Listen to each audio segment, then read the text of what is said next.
According to the after-action report filed by the lead crew of Attack Squadron 75, the first mine left the aircraft at approximately 8:45 p.m. local time, Haiphong Harbor, May 9, 1972. The weapon weighed roughly 1,100 pounds. It had no guidance system, no fins worth mentioning, no terminal seeker. It was a cylinder of high explosive wrapped in a steel casing, fitted with a magnetic influence fuse and a clock. The clock was the important part. Every Mark 52 mine dropped that evening carried a 72-hour arming delay, 3 full days of sitting blind and inert on the harbor floor before the fuse went active. 3 days for foreign vessels already inside the port to leave. 3 days of diplomatic courtesy disguised as ordnance engineering. The A-6A intruder that released it was pulling maybe 300 knots, flying low enough that the spray from Haiphong's outer channel was visible against the last gray light. The pilot could see the city could certainly see him. Behind and below the aircraft, the mine tumbled without grace through 500 feet of humid air and punched into water the color of diesel fuel. Then another one hit.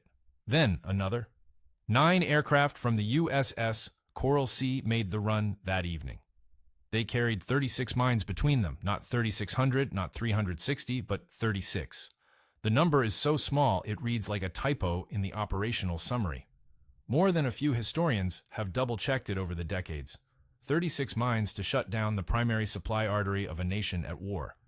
If that number seems too low to matter, this is worth sticking around for. Hit subscribe and leave a comment telling me how many mines it should have taken, because the argument over whether this was strategic brilliance or dangerous improvisation hasn't been settled in 50 years. Drop a like so the algorithm shows this to someone who actually knows. The intruders came in from the east, over the Gulf of Tonkin, following a route that naval aviators had been flying for 7 years by that point. The flak corridors were familiar, and they knew where the shore batteries sat. What they did not know, what nobody in the strike package could have known with certainty, was whether the mines would work as advertised in water, this shallow, this warm, this silted with river mud from the Red River Delta. The Mk-52 had been designed for deeper, colder, cleaner environments. Haiphong Harbor averaged maybe 40 feet of depth in the main shipping channel. In places, it was closer to 20. The mines didn't care. They sank, hit bottom, waited.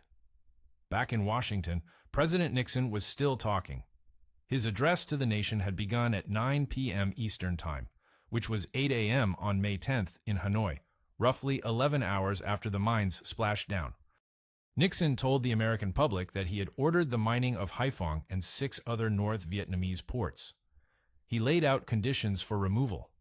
He framed it as a response to the Easter Offensive, the massive conventional invasion that North Vietnamese forces had launched across the DMZ 5 weeks earlier. What he did not say, because the operational details were classified, was that the entire mining effort at Haiphong had involved fewer aircraft than a single standard bombing sortie. 9 planes and 36 mines against a harbor that handled 85% of North Vietnam's seaborne imports, Soviet weapons, Chinese ammunition, petroleum, raw materials, food. Everything that kept the Easter Offensive supplied flowed through that channel. The 72-hour clocks were ticking on the harbor floor. The foreign ships inside the port had 3 days to get out. After that, the channel belonged to the mines. Haiphong was not a major port by any global standard. By the metrics that mattered in 1972, tonnage capacity, crane infrastructure, channel depth, berth availability, it ranked somewhere below modest. A harbor master from Rotterdam or Long Beach would have found the place almost quaint. 2 main deepwater berths, a dredged channel barely wide enough for 2 freighters to pass a beam, warehouse facilities that dated to the French colonial period, concrete walls still pocked with bullet scars from 1946. The whole operation smelled like bunker oil and fish sauce, a permanent haze of coal dust and rust hanging over the loading cranes in the wet season. None of that mattered. What mattered was that Haiphong was the only deepwater port North Vietnam had. The distinction is critical. Hanoi sat 60 miles inland on the Red River, connected to the coast by rail and a single adequate highway.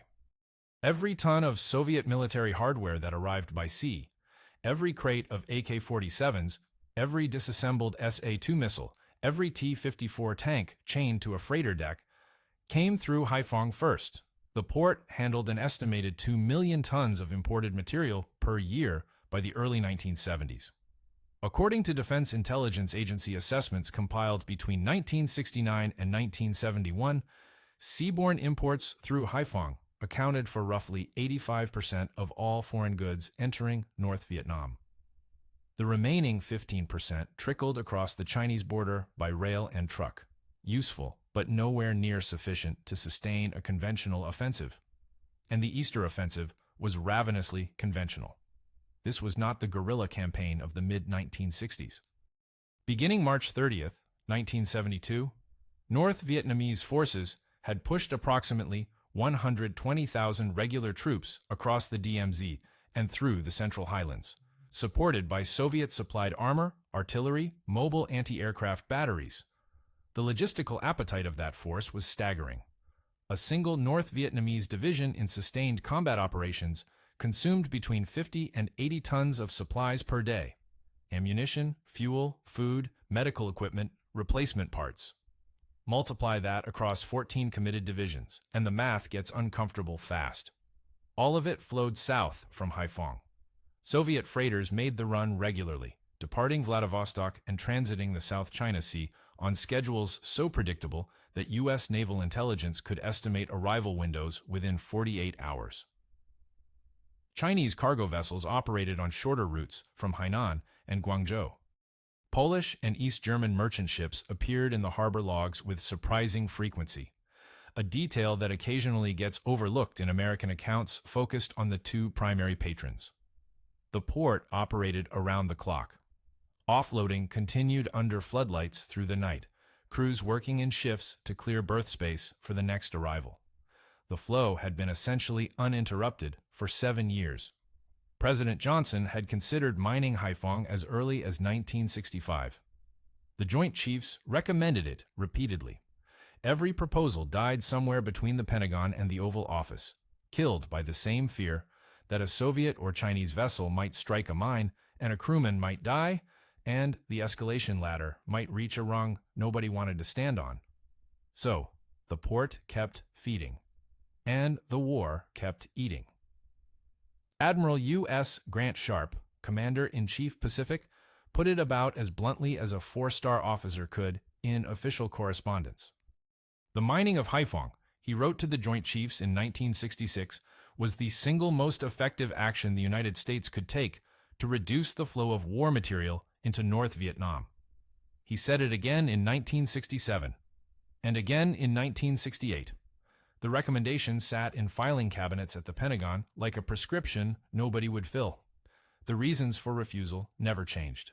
Secretary of Defense Robert McNamara argued that mining Haiphong risked a direct confrontation with the Soviet Union.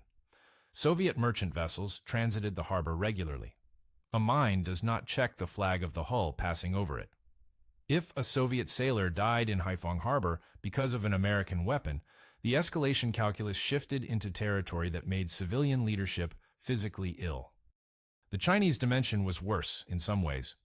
Hainan Island sat barely 200 miles from the port, and Beijing had already demonstrated in Korea that it would commit ground forces when it perceived a direct threat to its borders.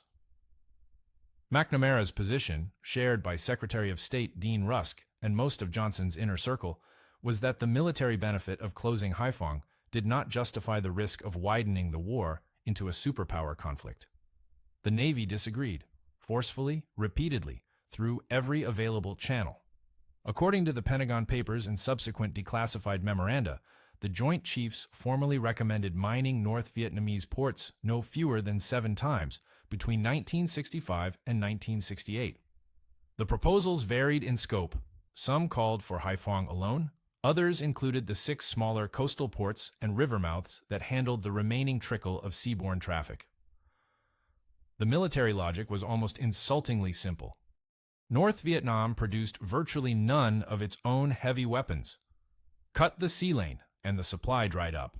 The alternative, bombing the Ho Chi Minh Trail, interdicting truck convoys in Laos, hitting rail bridges that were rebuilt within 72 hours, running defoliation missions along supply corridors, was like trying to stop a river by swatting at individual drops of water. Every proposal came back stamped with some variation of "not at this time."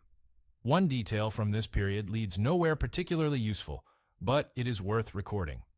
In 1967, a Navy captain on Sharp's planning staff submitted a study estimating that fewer than 50 mines could effectively close Haiphong's main channel for a minimum of 30 days.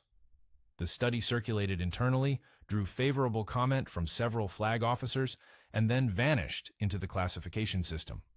5 years later, the actual operation used 36. General von Nguyen Giap rolled his armor across the DMZ on March 30, 1972, and in doing so handed Richard Nixon the argument that 7 years of admirals had failed to win. 3 divisions came south through Quang Tri Province. Another 3 hit the Central Highlands around Kontum. A 7th pushed into Bin Long Province north of Saigon, aimed straight at An Loc. The scale was unlike anything the war had produced since the Tet Offensive 4 years earlier, but the character was entirely different. Tet had been an insurgent operation, light infantry and sappers hitting urban targets with small arms. The Easter Offensive was a Soviet-style mechanized assault. T-54 tanks led the advance columns. 130mm field guns provided fire support from positions that would have looked familiar on the Eastern Front.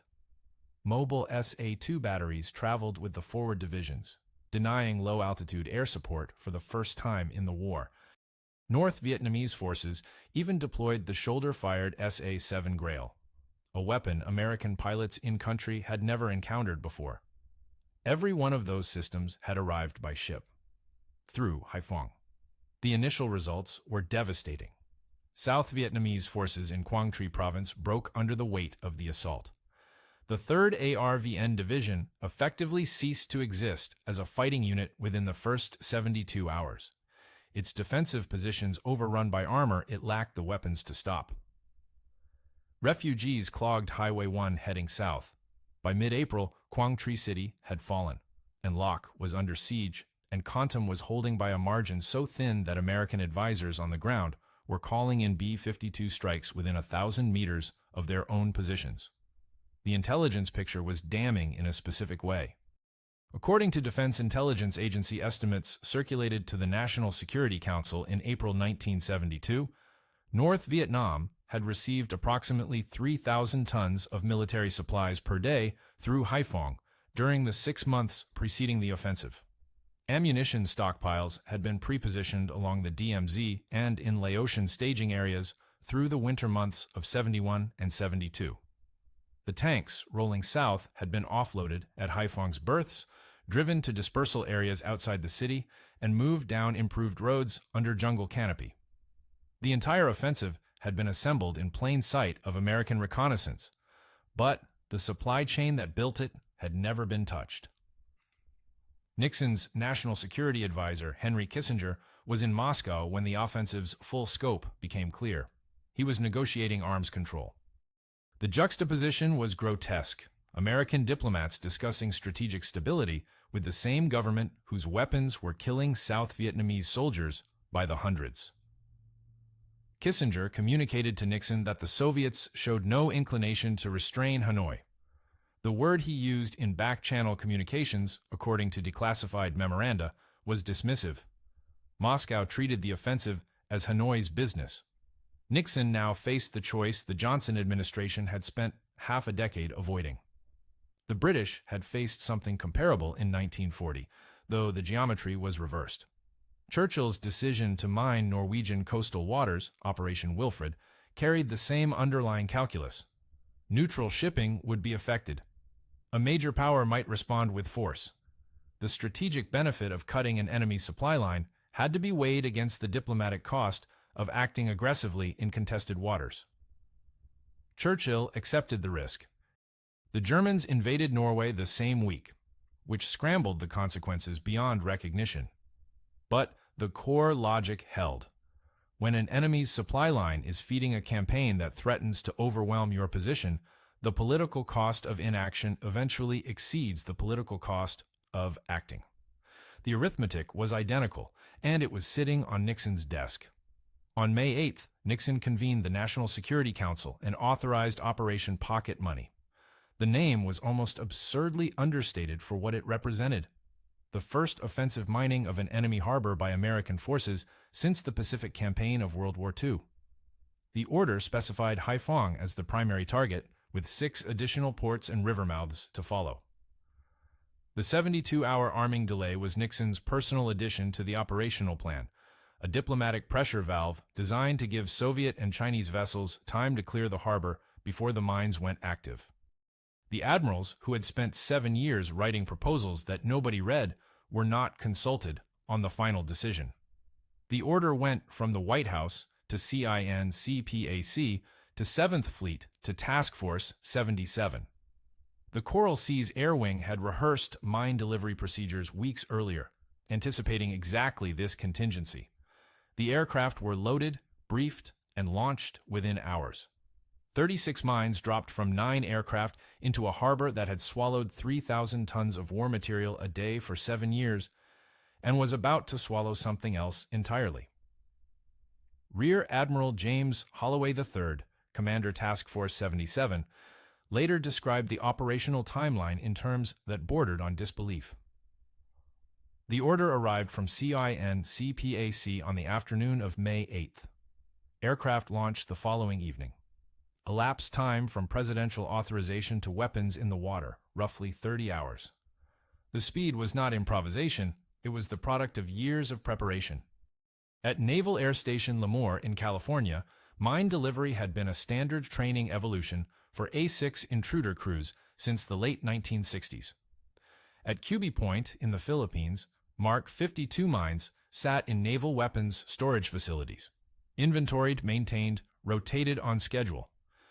Aboard the carriers of Task Force 77 operating on Yankee Station in the Gulf of Tonkin, Air Wing planners had updated Haiphong mining contingency packages quarterly for years. The plans had code names. They had target coordinates. They had ingress routes calculated against known anti-aircraft positions. They had fuel consumption tables broken down by aircraft weight with full mine loads versus partial mine loads. The only thing they had never had was a signature on the execution order. On the Coral Sea, Commander Roger Sheets of Attack Squadron 82 pulled his crews into the ready room within hours of receiving the tasking. The mission profile was straightforward by A6 standards: low-level ingress, sequential mine release across the main shipping channel, egress over the harbor at speed. The A6 Intruder was built for exactly this kind of work. Its Diane navigation and attack system could place weapons with precision that other aircraft in the inventory simply could not match at night and in poor weather. The crews had dropped practice shapes hundreds of times. They knew the release intervals, the altitude requirements, the spacing needed to create an effective barrier pattern across the channel mouth. 3 aircraft from VA-82 would carry the Mark 52s into Haiphong's main channel. 6 additional aircraft from other squadrons would seed the approaches and secondary waterways. Flak suppression flights would precede the mining aircraft by minutes, hitting known anti-aircraft positions along the harbor perimeter. Electronic warfare aircraft would jam North Vietnamese radar frequencies. The whole package was designed to put mines in the water and get every aircraft home. The Mark 52 warrants a moment of technical attention. It was a magnetic acoustic influence mine, meaning it detected the combined magnetic signature and propeller noise of a vessel passing overhead. It weighed just over 1,100 pounds. Once it hit the water, it sank to the harbor floor and sat there. No anchor chain, no visible marker, nothing on the surface to indicate its presence. The 72-hour arming delay was achieved through a simple clock mechanism. After those 72 hours expired, the mine activated its sensors and waited with the mechanical patience of a device that does not breathe or sleep, that recognizes no flag on the hull passing above it. The weapon had one additional feature that made it particularly vicious for mine-sweeping purposes. Its sensitivity settings could be adjusted before deployment, and the specific settings used in Pocket Money remain classified to this day. What is known from declassified Navy technical reports is that the Mark 52 incorporated a ship counter mechanism. The mine could be programmed to let a certain number of vessels pass over it before detonating. A minesweeper could make 1 safe pass, 2 safe passes, 5 safe passes, and conclude the area was clear. The 6th pass would be its last. According to post-war assessments by the Naval Mine Warfare Project Office, this single feature rendered conventional minesweeping techniques functionally useless against the Mark 52 field. 36 of these weapons, the entire Haiphong allocation for the initial drop. The number seems absurd against the strategic significance of the target, but the harbor's geography worked in favor of economy. The main deepwater channel into Haiphong was narrow, roughly 600 yards at its tightest point, with shallow mudflats on either side that no deep draft freighter could navigate. A barrier of 36 mines across that channel created a density of roughly 1 mine per 17 yards of navigable water. Any vessel attempting to transit would pass within lethal range of multiple weapons simultaneously. Commander Sheets briefed his pilots on the evening of May 8th. The weather over Haiphong was forecast as broken clouds at 4,000 feet, visibility adequate, winds from the southeast at 12 knots. Launch was set for the following evening. The mines were already being loaded on the flight deck. The smell on the Coral Sea's flight deck that evening was jet fuel and salt air cut with something sharper. The acrid chemical tang of freshly armed ordnance, a smell that stuck to flight deck crews' jerseys for days. The Mark 52s hung fat and dull green under the wings of the intruders, looking less like weapons than industrial equipment. At 8:32 p.m. local time on May 9th, the first A-6 rolled into the catapult shuttle, ran up to full military power, and shot off the bow into darkness over the Gulf of Tonkin. The 3 lead aircraft from VA-82 flew in a loose trail formation, separated by roughly 30 seconds of flight time.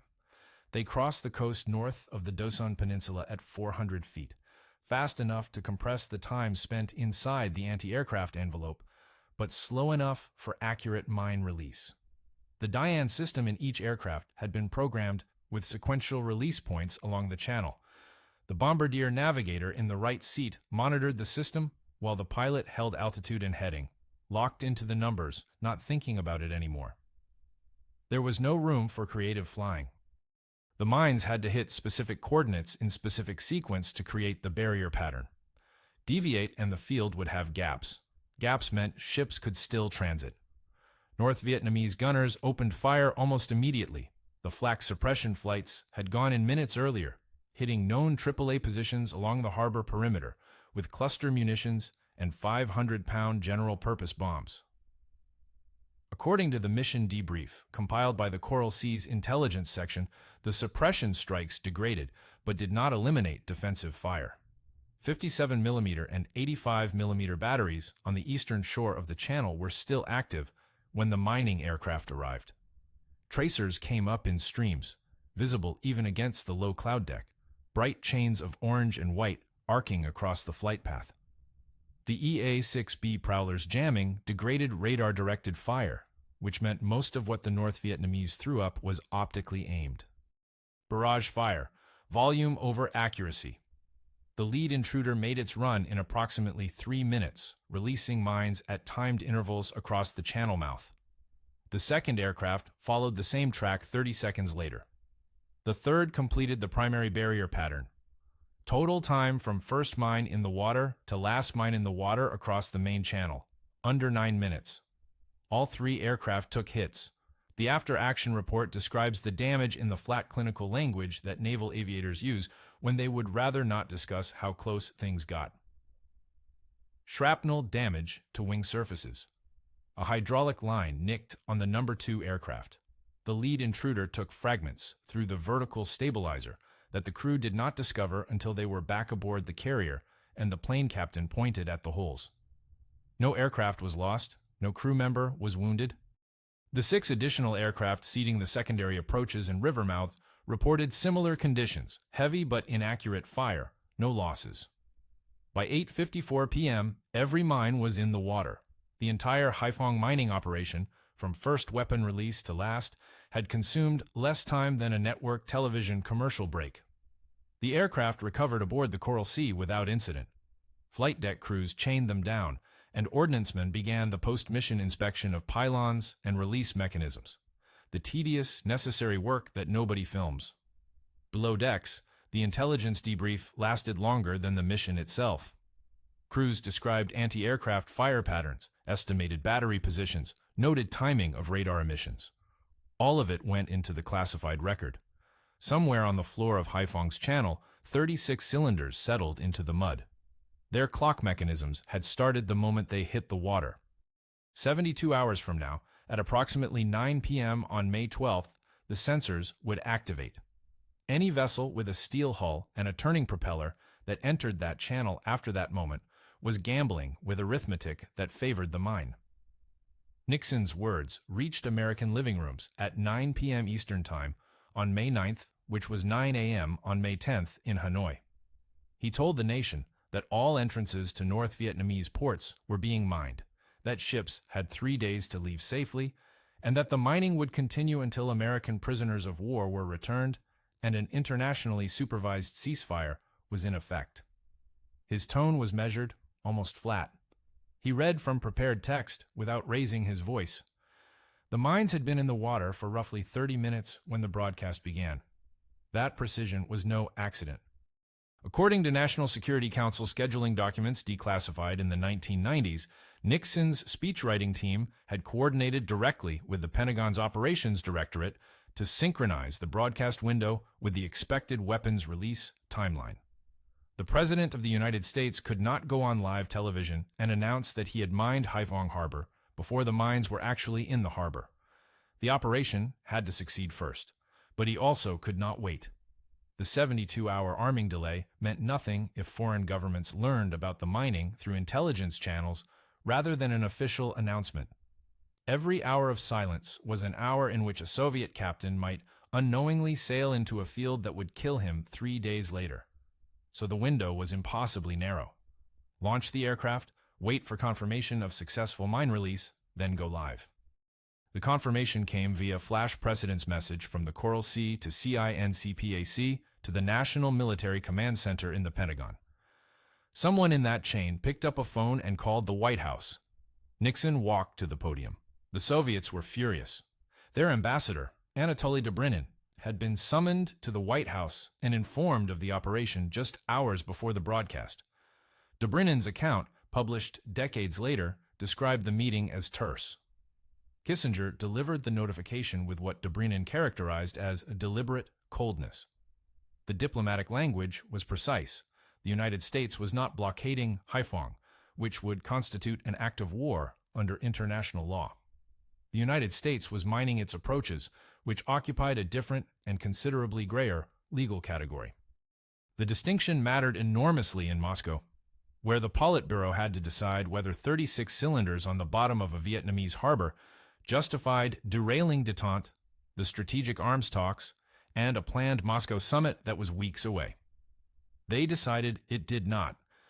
This was the gamble Nixon had won before the mines even armed themselves.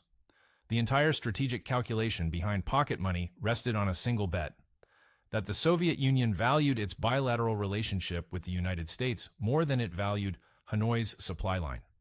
7 years of caution under Johnson had assumed the opposite.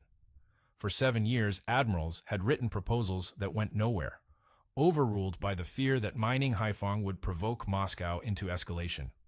Nixon called the bluff, went on television while the evidence was still sinking into harbor mud, and watched Moscow blink first. The 72-hour window expired on the evening of May 12th. Not a single foreign vessel attempted to leave. According to Defense Intelligence Agency assessments compiled through aerial reconnaissance and signals intercept, 16 foreign merchant ships sat inside Haiphong Harbor on the morning of May 13th. Soviet-flagged vessels, Chinese-flagged vessels, a handful of Eastern Bloc ships that had been loading or offloading when the mines went in. Every captain and every government had received the warning. And every one of them looked at that narrow channel, 600 yards wide, 36 weapons sitting somewhere in the mud below, and stayed exactly where they were. Haiphong was sealed. The effect was immediate and total. Before the mining, North Vietnam received an estimated 2 million tons of imported material per year through its port system, with Haiphong handling the overwhelming majority. After May 12th, seaborne imports dropped to functionally zero. The DIA's weekly intelligence summaries tracked the collapse in language that grew almost redundant. No inbound traffic observed, no channel transit attempted. Week after week, the same assessment. The harbor sat still. Cranes stood motionless over empty berths. Warehouses that had cycled thousands of tons per day held whatever had been inside them on May 9th and nothing more. North Vietnam scrambled to compensate. Overland routes from China, rail lines through the mountain passes at Lang Son and Lao Cai, truck routes along secondary roads, absorbed what fraction of the lost tonnage they could. But the math was brutal. The road and rail network into North Vietnam had a theoretical maximum capacity that fell far short of replacing seaborne imports. Petroleum products were the most acute shortage. You cannot move bulk fuel efficiently by truck over mountain roads that American aircraft are actively bombing. The Linebacker campaign, running simultaneously with the mining, targeted exactly these overland choke points. The combination was suffocating. The harbor stayed dead for 327 days. From May 9, 1972, until the ceasefire provisions of the Paris Peace Accords required the United States to sweep the mines beginning in late January 1973, Haiphong handled zero inbound commercial traffic. Zero. The port that had fed 85% of North Vietnam's war imports simply stopped functioning, killed by 36 weapons that cost less than a single afternoon of rolling thunder bombing sorties. The rail line through Lang Son smelled like creosote and rust. Old French colonial track, narrow gauge, built for plantation economics rather than modern logistics. In 1972, it became North Vietnam's lifeline, and it was never built to carry that weight. The numbers were brutal. Haiphong had handled roughly 5,500 tons of imported material per day at peak capacity. The entire overland rail and road network from China, every crossing point, every bridge, every mountain pass combined, had a theoretical maximum throughput of roughly 1,000 tons per day under ideal conditions. Conditions in 1972 were not ideal. According to a Defense Intelligence Agency logistics assessment from July of that year, actual overland throughput after the mining averaged somewhere between 400 and 550 tons daily. That is less than 10% of what the port had provided. The Easter offensive was burning through ammunition and fuel at rates that assumed Haiphong would keep delivering. The assumption was now catastrophically wrong. The rail system was vulnerable at every point along its length. The primary line ran from the Chinese border at Dong Dong through Lang Son and then south toward Hanoi, crossing rivers and gorges on bridges that the French had engineered decades earlier. Secondary lines branched toward the coast and into the interior. Every bridge was a choke point, and every choke point was a target. Linebacker strike packages hit these bridges with laser-guided munitions that Rolling Thunder planners could only have dreamed about. The Pavoué series turned the F-4 Phantom into a precision instrument capable of dropping a single span into a river gorge from medium altitude. The North Vietnamese repaired what they could. Rail crews worked around the clock, often under fire, rebuilding wooden trestle bridges that American aircraft would destroy again within days. The DIA tracked a pattern at certain crossings where the same bridge was knocked down and rebuilt 4, 5, 6 times in a single month. The crews never stopped trying. The math remained impossible. A wooden trestle bridge cannot carry the same load as a steel-reinforced concrete span, and a repaired rail line operating at reduced speed with reduced load limits cannot replace a deepwater port. Bulk fuel was the worst of it. Tanker ships had delivered petroleum to Haiphong, efficient, high volume, difficult to replace by any other means. Truck convoys carrying fuel drums over the mountain passes from China lost capacity to breakdowns, road damage, driver fatigue, and air interdiction. A single tanker ship docking at Haiphong could offload more fuel in one afternoon than the entire truck fleet could deliver in a week. Without that fuel, armored units in the south started rationing. Artillery batteries calculated rounds per day against supply projections that kept shrinking. A detail that mattered more than it should have. The Chinese rail system feeding into North Vietnam operated on standard gauge, while the Vietnamese lines used meter gauge. Every ton of cargo crossing the border required transloading at the frontier, a bottleneck that existed long before the mining but became acute afterward. By August, North Vietnamese logistics officers were making choices that no military planner wants to face: ammunition or fuel, food or spare parts. The overland network could deliver some of what the war machine needed, but allocating to one category meant starving another. Haiphong had made those choices unnecessary for 7 years. 36 mines made them unavoidable. The port sat silent behind its curtain of explosives, and the mountain roads ground on, carrying a fraction of what was required. Losing trucks to phantoms and bridges to pavways, the deficit compounding week after week after week. 450 tons per day instead of 5,500. That single comparison contains the entire vindication. In 1965, the Joint Chiefs had told Lyndon Johnson that mining Haiphong would reduce North Vietnamese imports by at least 80% within 30 days. The actual reduction in 1972 was closer to 92%. The chiefs had overestimated what the overland network could absorb. The mining performed better than its own advocates had predicted, a nearly unique result in military planning. According to the CIA's post-war assessment of linebacker operations, the combination of the mining campaign and the aerial interdiction of overland routes created what the agency's analysts described as the most effective logistics interdiction of the entire war. Their word, most effective. After 7 years of rolling thunder, 7 years of bridge busting and truck hunting and armed reconnaissance sorties that cost hundreds of aircraft and thousands of aircrew, 36 mines in a harbor channel accomplished what all of it had failed to do. Nobody gave the men who had argued for this outcome much credit for being right.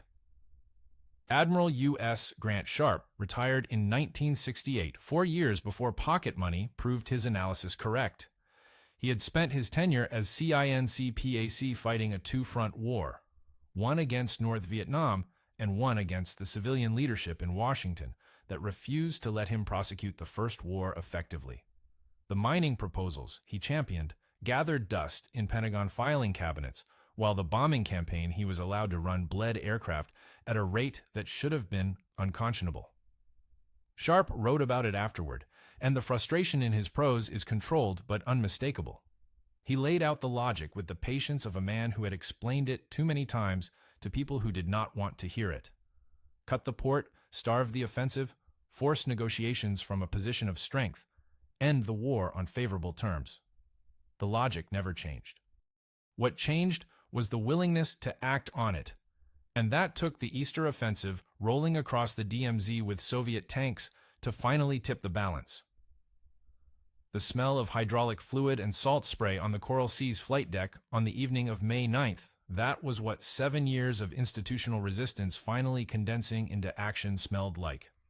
9 aircraft, 36 weapons, 82 minutes from first launch to last recovery. A harbor killed for 327 days.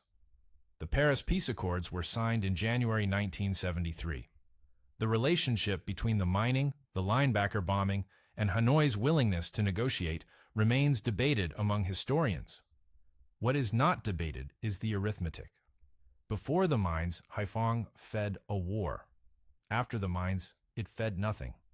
The advocates had said exactly that would happen, year after year, briefing after briefing, and nobody with the authority to act had listened until it was nearly too late.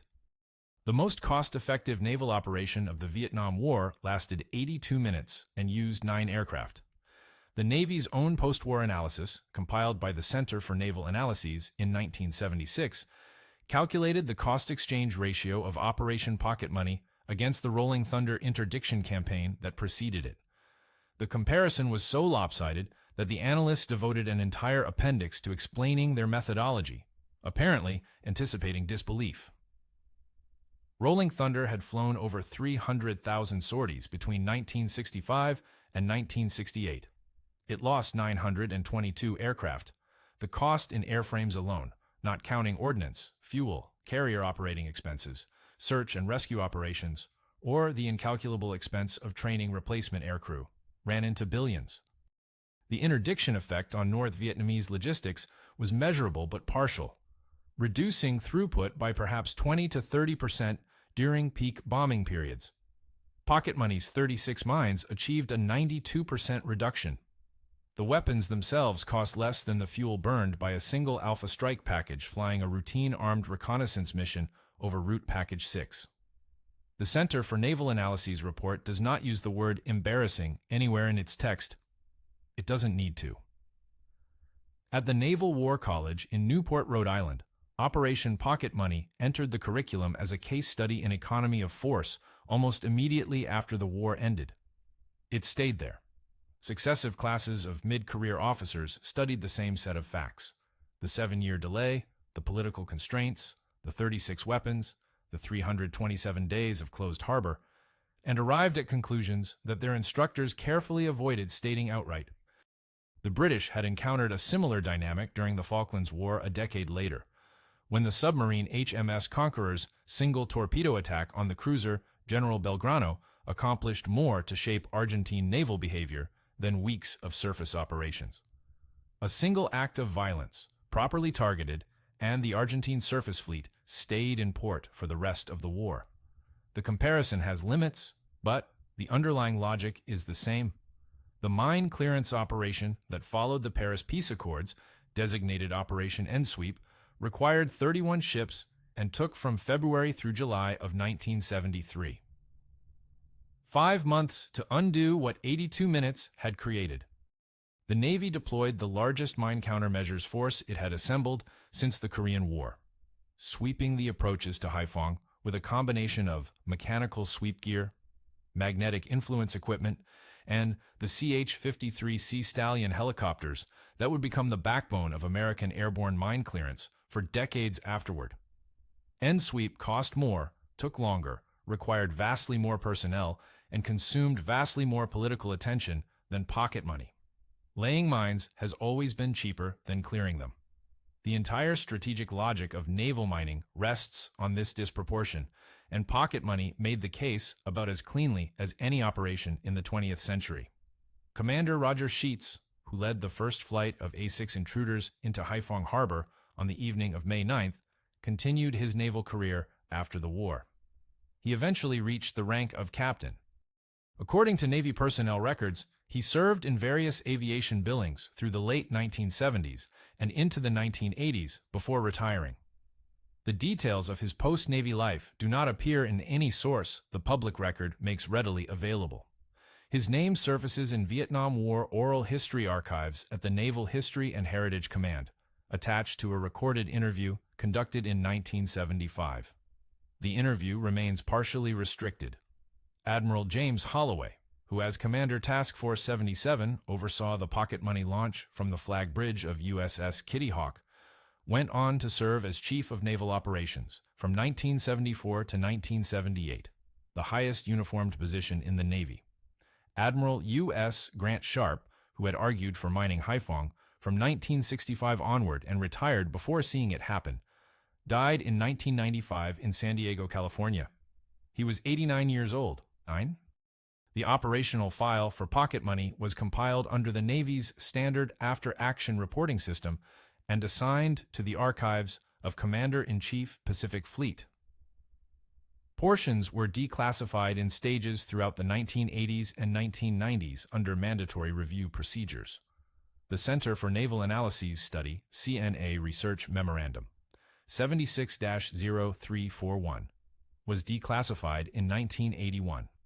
The Defense Intelligence Agency's weekly logistics assessments tracking Haiphong port activity from May 1972 through January 1973 were declassified in 1993. The Joint Chiefs of Staff memoranda recommending the mining of Haiphong, dating from 1965 through 1967, were declassified in batches between 1985 and 2001.